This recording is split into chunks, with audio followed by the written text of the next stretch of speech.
Hello সবাইকে। তো আশা করি তোমরা সবাই খুব ভালো আছো। আমি আজকে লাঞ্চে কি কি খাবো তোমাদের সাথে শেয়ার করতে চলে এসেছি। আমি প্রথমেই নিয়েছি ভাত, শসা, এক টুকরো লেবু আর ছোট ছোট দেশি পটল, যেটাকে আমি ভাজা করেছি। আর নিয়েছি ডাল, যেটা আমি রসুন থেতো, টমেটো, সর্ষে আর কারি পাতা, শুকনো লঙ্কা ফোড়ন দিয়ে বানিয়েছি। খুবই ভালো হয় এই মুসুর ডালটা খেতে, আমার তো খুবই ভালো লাগে। আর নিয়েছি আমি এক গ্লাস ছাঁচ।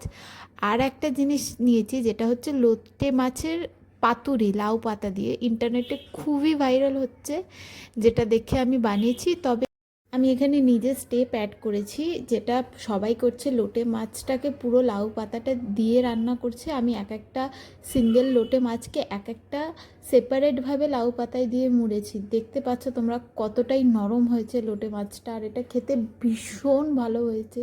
তো এই ছিল আজকে আমার লাঞ্চে। টাটা।